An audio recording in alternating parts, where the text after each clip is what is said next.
Chapter 12. 6 days before the Passover, Jesus arrived at Bethany, where Lazarus lived, whom Jesus had raised from the dead. Here, a dinner was given in Jesus' honor. Martha served, while Lazarus was among those reclining at the table with him. Then Mary took about a pint of pure nard, an expensive perfume. She poured it on Jesus' feet and wiped his feet with her hair. And the house was filled with the fragrance of the perfume. But one of his disciples, Judas Iscariot, who was later to betray him, objected. "Why wasn't this perfume sold and the money given to the poor? It was worth a year's wages."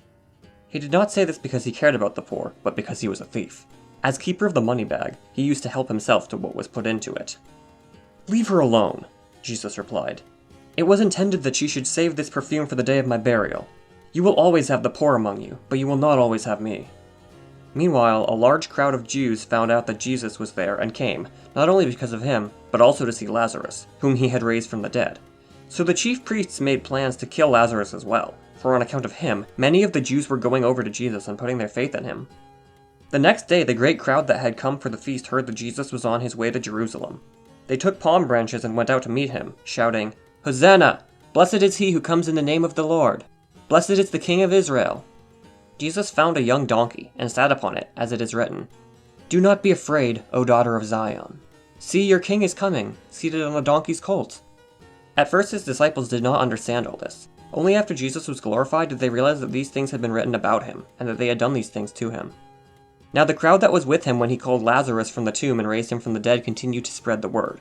Many people, because they had heard that he had given this miraculous sign, went out to meet him. So the Pharisees said to one another, "See, this is getting us nowhere. Look how the whole world has gone after him." Now there were some Greeks among those who went up to worship at the feast. They came to Philip, who was from Bethsaida in Galilee, with a request. "Sir," they said, "we would like to see Jesus." Philip went to tell Andrew. Andrew and Philip in turn told Jesus. Jesus replied, "The hour has come for the Son of Man to be glorified.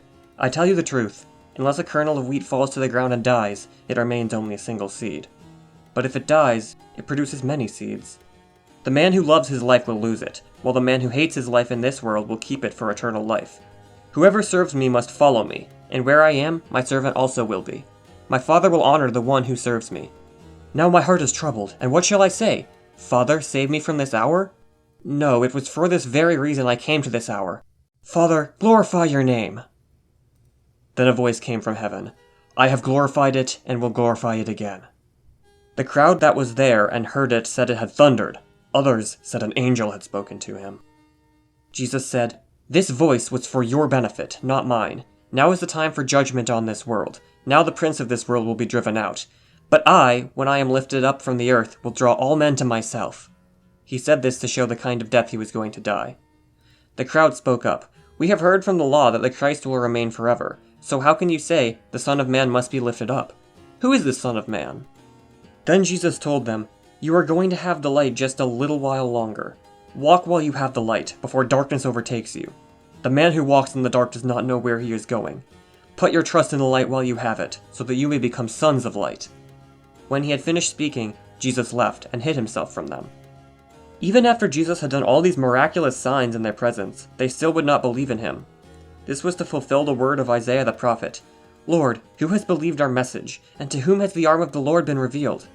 For this reason they could not believe, because as Isaiah says elsewhere, "He has blinded their eyes and deadened their hearts, so they can neither see with their eyes, nor understand with their hearts, nor turn, and I would heal them."